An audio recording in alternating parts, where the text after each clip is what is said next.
Okay, so chapter 5, we got to go over what the basic identities are in trigonometry. So when I talk about an identity, what does that mean? What does an identity mean to you? Okay, cosine, sine, tangent. Okay, what else do we know are trig identities besides sine, cosine, and tangent? Cotangent, secant, and cosecant. All right, so you will have 8 of these that you're going to need to know. The first 5 should be all review, and they should be really easy. The last 3 are the new ones that you're going to want to memorize. Okay, but an identity in terms of trig, it's an equation that is true for all values of the domain. What's a domain? Think back to algebra. What's a domain?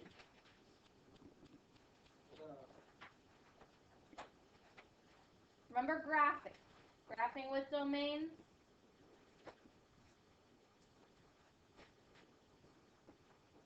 Nobody? Yep. Which axis was our domain? Which one was our range?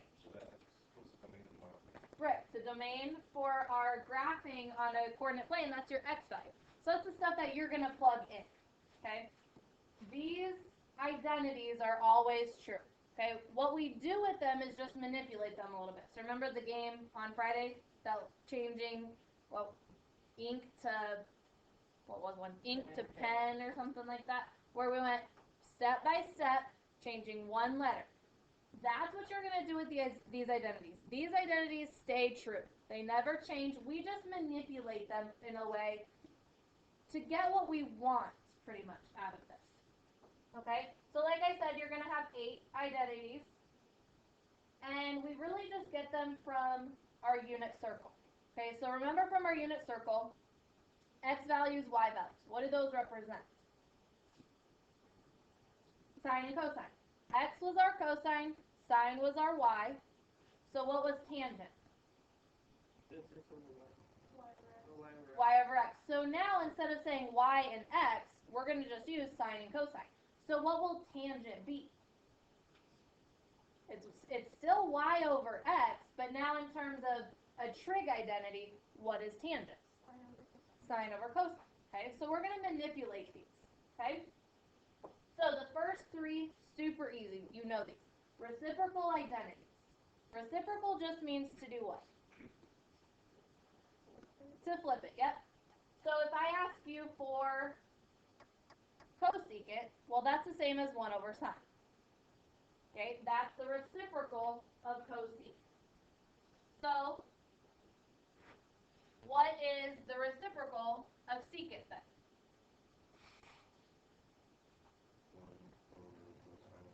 Yeah, 1 over the cosine. And then tangent. Or excuse me, cotangent, should say. What's the reciprocal of cotangent? 1 over tangent, yep. Those are easy, those are what we know, right? Because we use this idea to plug these into our calculators, right?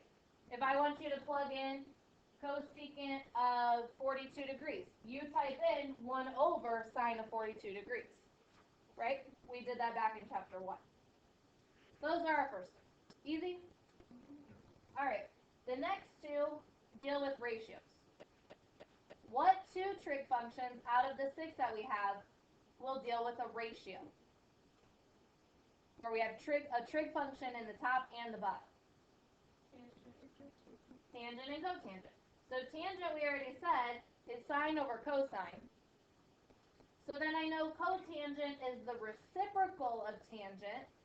So what will cotangent be then? Cosine over sine. There's your first 5. So basically the 3 trig functions, they're reciprocals. And then what tangent is and what cotangent is in terms of sine and cosine. Make sense? Okay. First 5 you'll need to know, but hopefully we know those already. Maybe these 2 are the newer ones. Now, the last 3 are the Pythagorean identities. So we have to use the Pythagorean theorem, which means what are we going to do to our trig functions. Pythagorean theorem, what do? You square it. Do you remember how we write a trig function squared? Remember how it looks at all?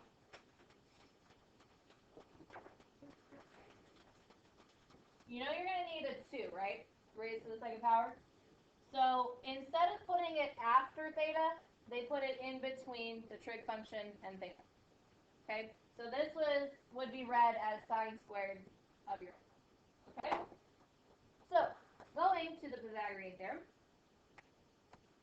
if I plug in my generals and have x to be 1, y to be 1, your radius ends up being 1, right? Your hypotenuse is always 1, correct? Because 1 squared plus 1 squared is equal to r squared. Well, that goes down to 1. All right. So when I draw this in, these are my x's, these are my y's, there's my r. Instead of plugging in x squared plus y squared is equal to 1 squared, what are we going to put in now? What are we going to do?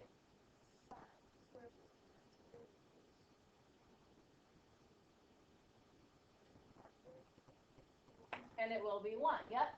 So the first one you need to know is simply x squared plus y squared is equal to your hypotenuse, which is always 1 squared. But instead of putting x and y, we now want those trig functions. Okay, so the first one you need to memorize, cosine squared of theta plus sine squared of theta is equal to 1.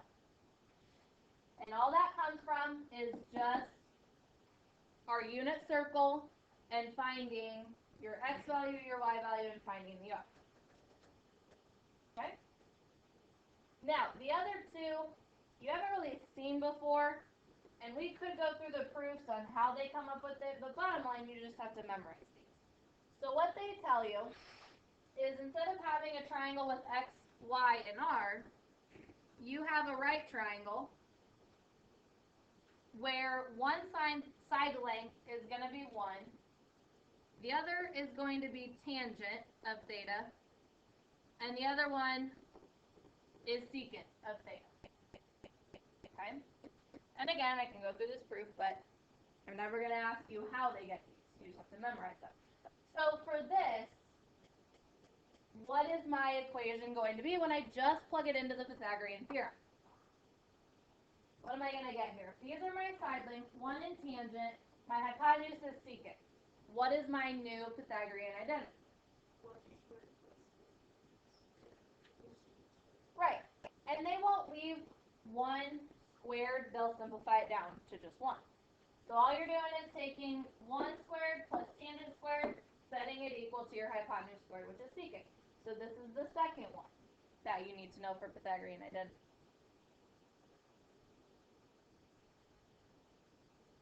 Okay?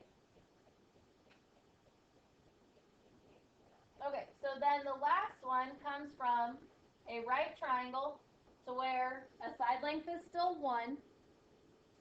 Then the other side length is cotangent, and the hypotenuse is cosecant squared. So what will this identity be? Exactly. Cotangent squared plus 1 is equal to cosecant squared of theta. So these are the 3 new ones that you probably have never seen. Okay? And again, if you have to memorize these triangles, no. I just want you to know the identities of themselves. Okay? And basically what it just comes down to is they're using the Pythagorean theorem with specific signs. Okay? We got those 8 down? Alright. So let's do some work with these. So again, all we're going to do right now is take an expression and simplify. Okay? When we simplify things, do we want a fraction? Not usually. Okay? We really just want one thing, right? We want one number. Okay? I'm going to treat everything in this chapter as a number. But they're not going to be. Okay? The only numbers you're ever going to see are pretty much 0, 1, maybe a 2 here and there. These are now our numbers, okay? So now I have 1 over cosecant cosecant of theta. I don't want to leave it as a fraction.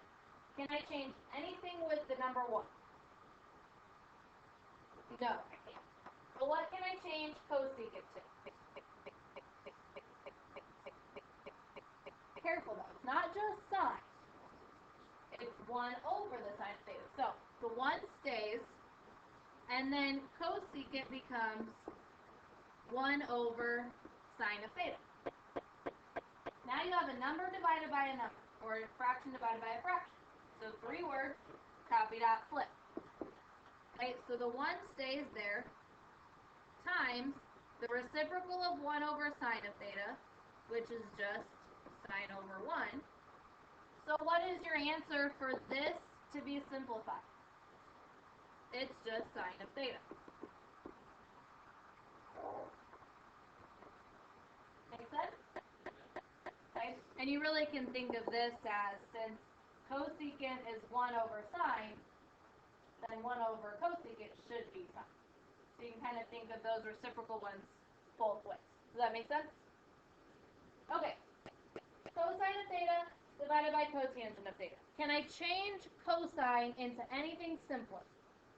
Nope, so that'll stay. And then what can I change cotangent to?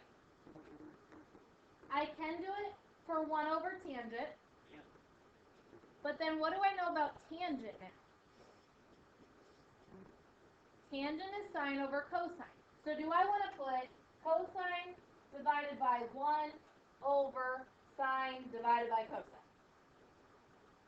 You could, but you have a lot of fractions in it.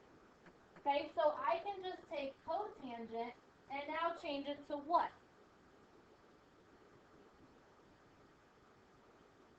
Again, you can. Okay, let's go that way.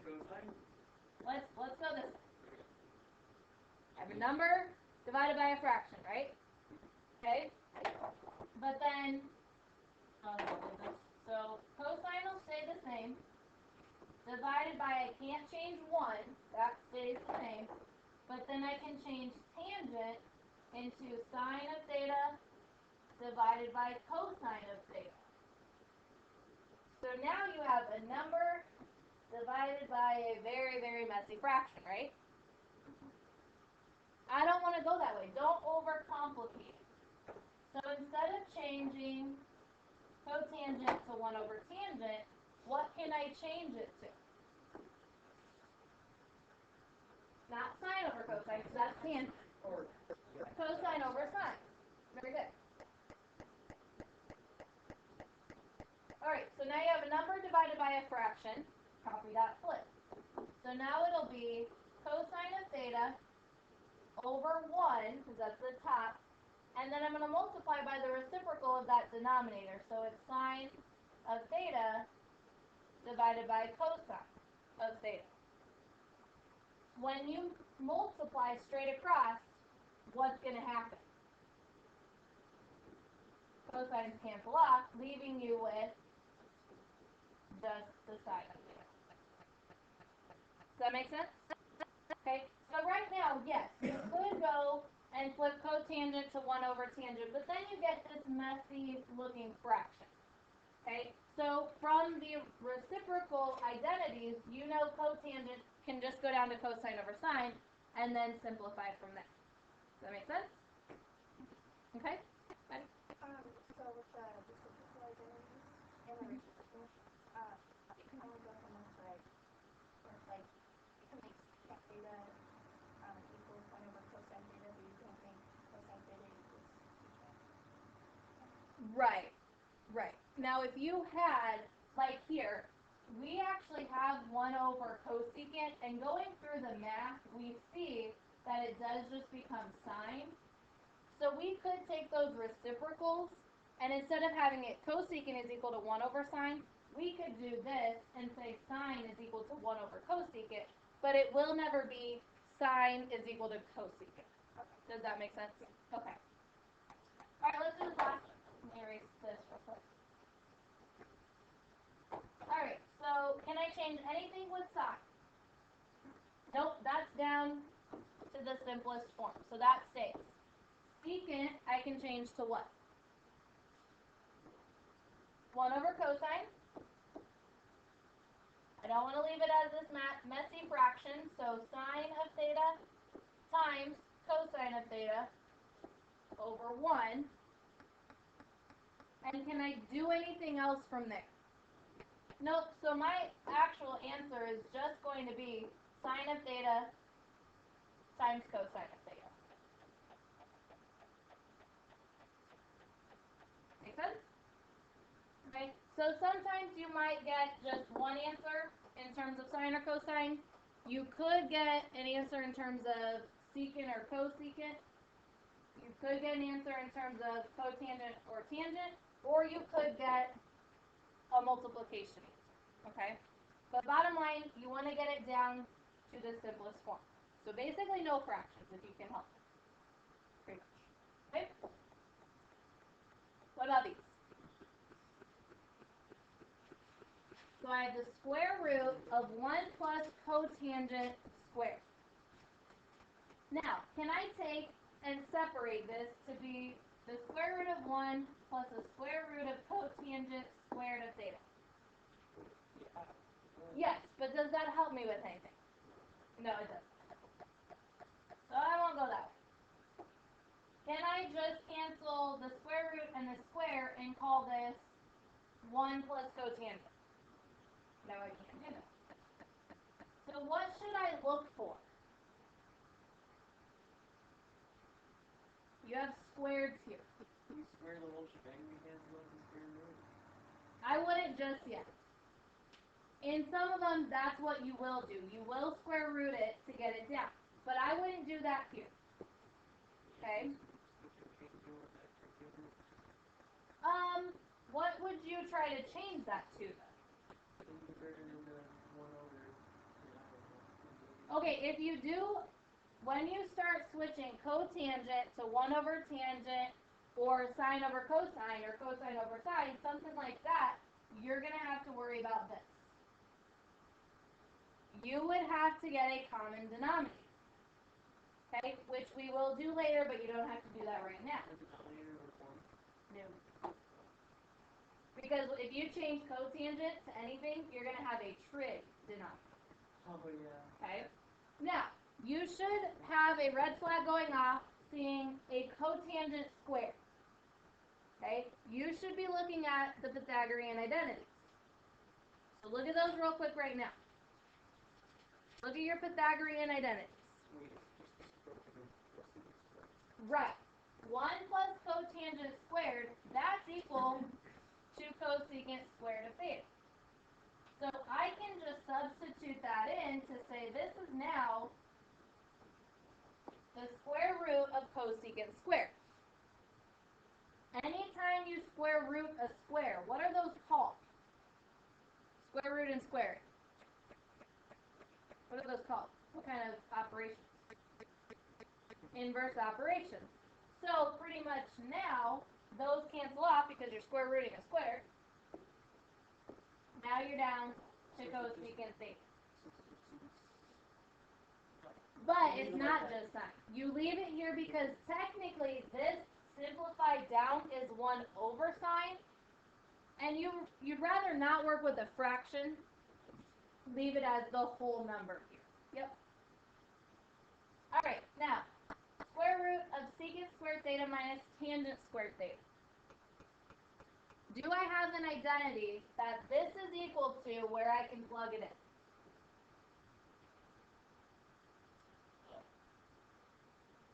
Look at your 3 identities.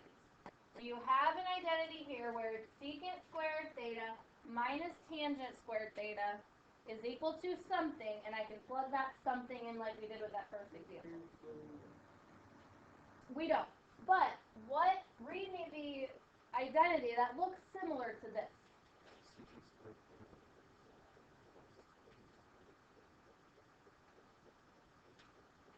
That is equal to what?